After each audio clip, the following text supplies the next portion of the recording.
because you saw that cop. He was airborne, like enough that he was higher than the cars that was right here on the road.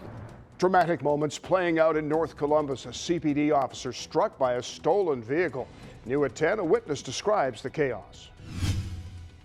The fate of the 2024 presidential election is in the hands of the Supreme Court as they hear arguments on whether Trump is eligible to run over insurrection claims. I'm Rebecca Castor in Washington with this story next. With temperatures comparable to late March, we're feeling a lot like spring up there. We have some updated timing on the next round of cooler air and the chance for showers. Fox 28 News at 10 starts now. Well, wild scene on the north side today. A police sergeant shooting at a woman while he's on the hood of the stolen car she's driving. She eventually shakes him off, then ends up in a head-on wreck with two other cars while trying to get on 71. Police are still on the scene at 161 and 71 right now. Our Carly Van Cleve there as well. Carly, what have you learned? Yeah, Bob Stacia, a witness described to me what she saw in the moments before that suspect hit an officer with her car. The sergeant then shot at the suspect into their car, all causing a crash that ended right here at this intersection.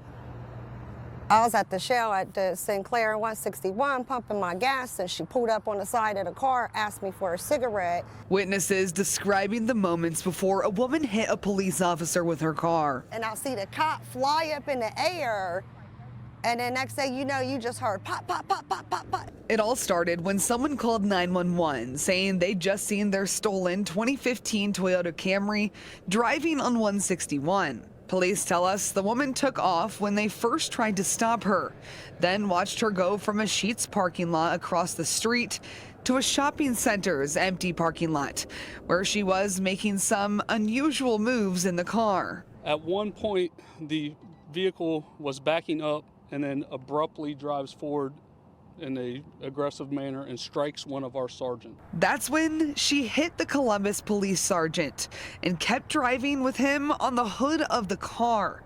He got off a few rounds, hitting the woman behind the wheel before he was knocked off. The vehicle drives through the grass, the median area, back out to East Dublin Granville Road, at which time the sergeant falls off of the vehicle. But she continued to drive, going east in the westbound lanes. She hit two cars head-on, police say, trying to get on the northbound ramp to 71. She was seriously hurt. The people in the other cars are okay. Anytime an officer has to pull the trigger in a line of duty is a tragedy. Brian Steele with the Fraternal Order of Police says he visited the officer at the hospital, and he's in pretty bad shape. I ask everybody to just reserve their judgment till we find out what happened and just keep the officer in your thoughts and prayers, and the individual that was also shot.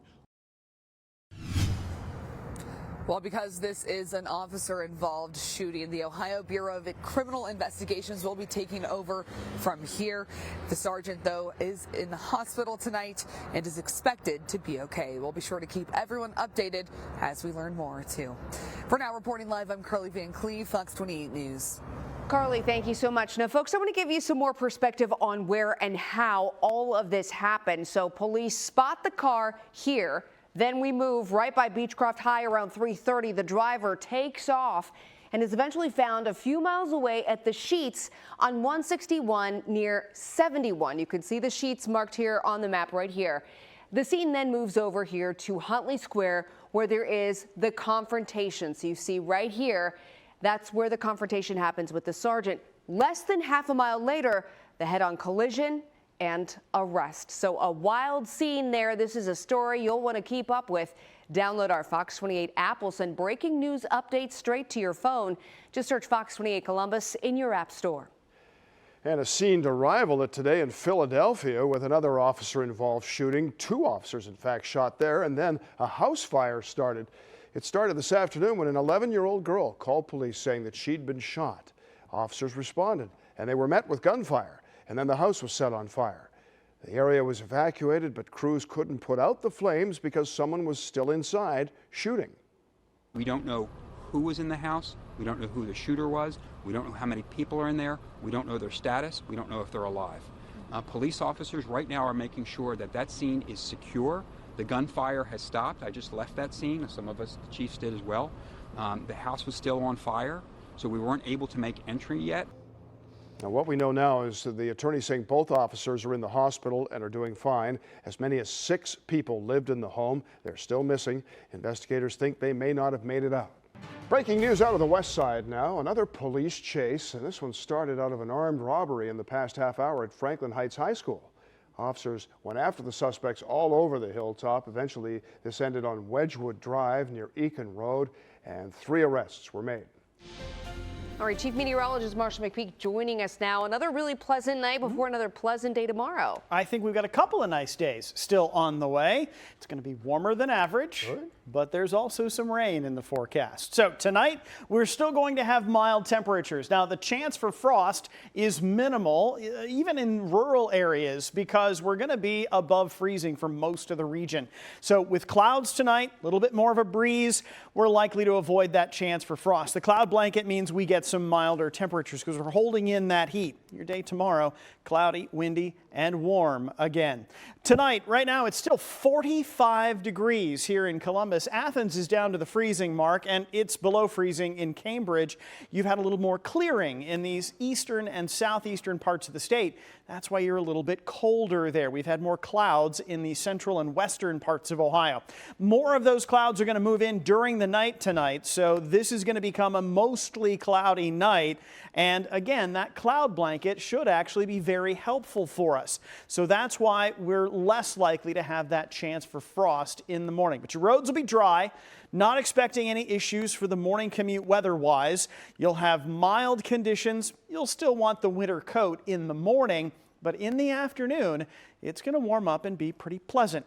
So overnight tonight, still going to be chilly, but not as cold as last night. Last night, most of the region was in the upper 20s or colder. Tonight, we're only going to drop to around 35 degrees or so. So the central city stays above freezing, and by 9 o'clock, we're back up to 40. It's going to feel like spring again tomorrow. I'll show you how long that warming trend is likely to continue and when we've got a chance for rain coming up in a few minutes. Marshall, thank you. Accused kidnapper Nala Jackson entering a guilty plea in federal court today. In December of 2022, she stole a car with twin babies inside. One of them was found in Dayton the next day, the other in Indianapolis a couple of days later. Because it happened in federal court, no cameras were allowed inside. Jackson admitted to snatching the 2 children and pleaded guilty to both counts of kidnapping of a minor. But she never said in court exactly why she did it, nor did a judge ask. Prosecutors offered her the minimum sentence of 20 years. She's young, you know, she's now 25 and she's facing 2 decades in jail. She's going to spend almost as much of her time and of her life in jail than out of jail. Jackson's attorneys say she's suffered from mental illness, but the judge determined she was competent today and at the time of the crimes. The mother of the twins was on hand today but did not want to speak. A judge will ultimately sentence Jackson. That hearing has not been scheduled yet. Jason Meade testifies in his own defense for the 2nd straight day in his murder trial. The former Franklin County Sheriff's deputy charged with murdering Casey Goodson Jr. in December of 2020. Meade was cross-examined for 4 hours. He was asked why he resorted to shooting Goodson, whom he claims was waving a gun at him, rather than take cover. He says he shot Goodson after he refused to comply with 2 orders to drop the gun. This is a matter of moments that I have to make this decision in a matter of moments. He has a gun in his hand and he's going to a place I don't know. Are there any trees anywhere in that angle for cover? No, sir. Were you trying to take cover then? No. Were you trying to get him to comply? Yes. A CPD officer also at the scene testifying that officers are trained to stop gun threats by firing their own weapon.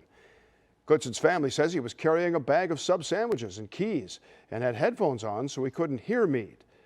The jury could get this case by the end of the week. Former President Trump may be the leading contender for the Republican presidential nomination, but his second chance at the White House is in the hands of the Supreme Court. Tomorrow, the justices will hear arguments on why Trump should be allowed on the ballot after Colorado's Supreme Court ruled he was ineligible. Fox News correspondent Rebecca Castor joins us from Washington, D.C. with the latest. Thursday, the fate of the 2024 presidential election comes to the steps of the highest court in the land as justices hear Donald Trump's appeal of a Colorado ruling declaring him ineligible to run. They claim Donald Trump is a danger to democracy and should not be on the ballot. The real threat to democracy is denying American citizens the right to vote for the candidate of their choice. Colorado's Supreme Court kicked Trump off their ballot after ruling he did engage in insurrection on January 6, 2021. The 14th Amendment prevents insurrectionists from holding federal office, but the question is whether it applies specifically to the president and his conduct in office. I think that our U.S. Constitution, which is our democracy, is at stake. We either abide by the terms of the Constitution or we do not. And I think that's what the justices will have to decide. What happened at our Capitol was not good, but President Trump did not make these people do this, and he sure wasn't engaged in it himself. A ruling will take days or weeks. Partisan officials cannot simply declare him guilty of insurrection without due process. The Supreme Court will see it for what it is, and I think it will be unanimous. This case could be just the first of Trump-related appeals to reach the Supreme Court this election year, as he faces 4 criminal trials, including one over alleged 2020 election interference. In Washington, Rebecca Castor, Fox News. Coming up tonight, Columbus City Schools implementing a new task force at 10:16. How they plan to make the best use of the district's facilities. And with nowhere left to turn, a bookstore owner turns to Fox 28 for help. In 4 minutes, why he says the city's water department is to blame for damage on his property, totaling more than $20,000.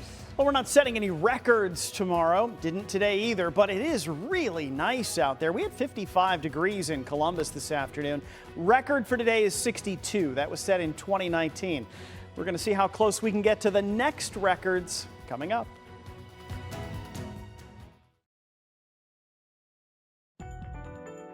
And it just seems unfair in some fundamental way that, as a result of the city fixing a main out front, that we're going to have to somehow, I don't know how, pay $21,000, for a plumbing fix. A bookstore owner reaching out to Fox 28 after he claims the city's water department left him high and dry. Not only does he have flooding in his front yard, but it's going to take more than 20 grand to fix the problem, and he says it's not his fault. But here's the issue. The city disagrees. And as Stephanie Dupre discovered, you could end up drowning in the same mess. When the water department came out and looked at this pond in our front yard, they just left, we weren't here, it was early in the morning, but they just left a notice basically saying, this leak is on your line and you have to fix it. Hoffman Books sits right here along North High Street. Ed Hoffman and his wife have run the business at this location for about 20 years. They never imagined a story like this would come to life.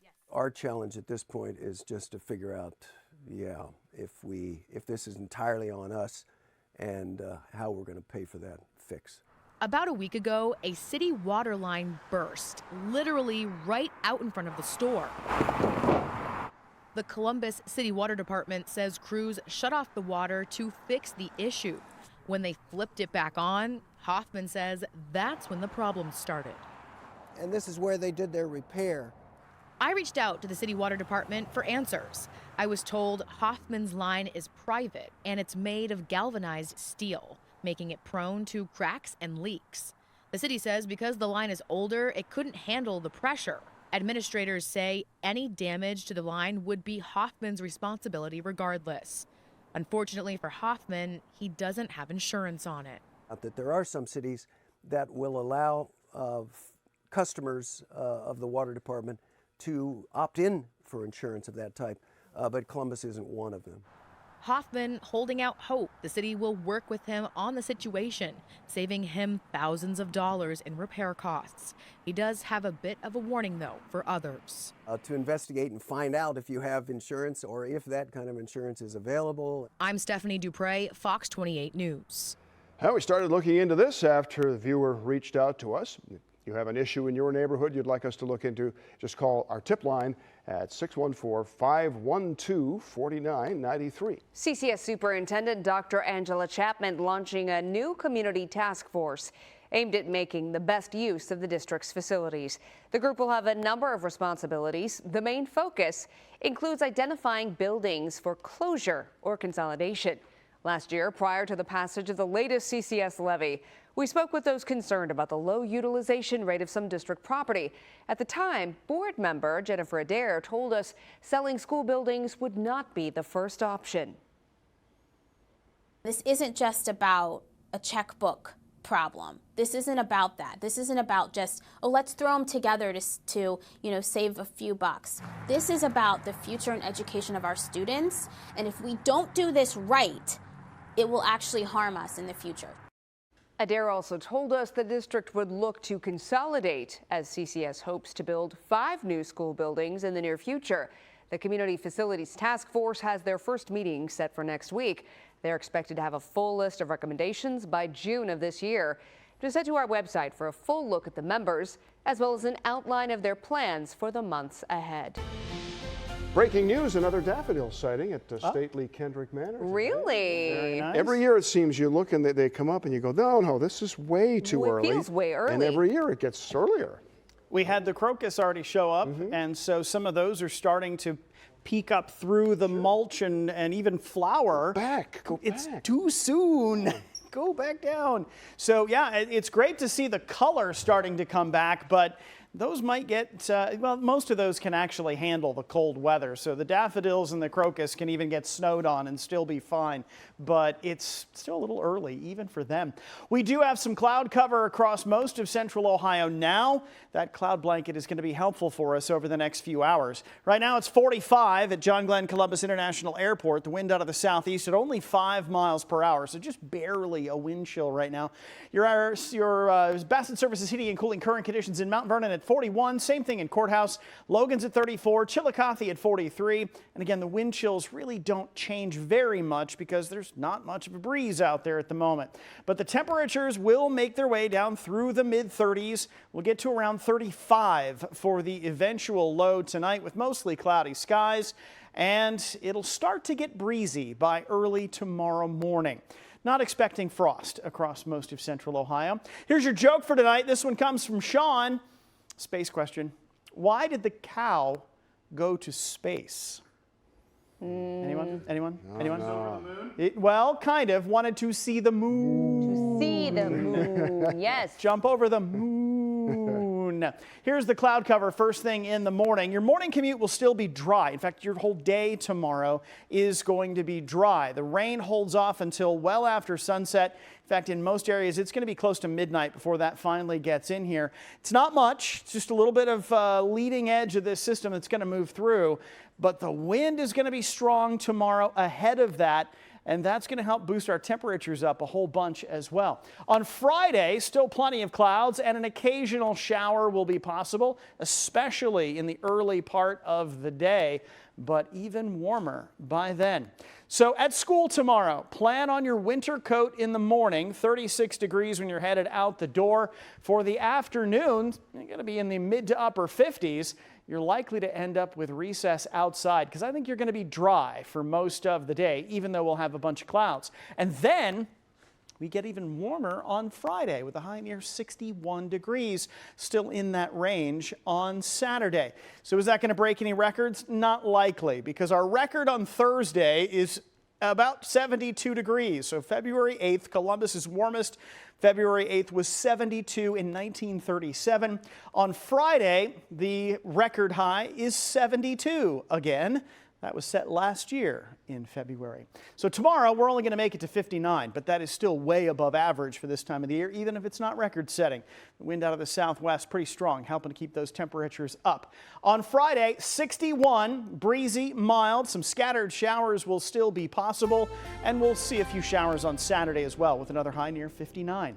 Sunday, a mix of sun and clouds, 49, still 10 degrees above average, and we may see some rain-snow mix on Monday. Thanks, Marshall. Coming up, Superman on the road to becoming a super coach, a Columbus Crew veteran, getting ready for the new season and also working toward a different role when his playing days are over.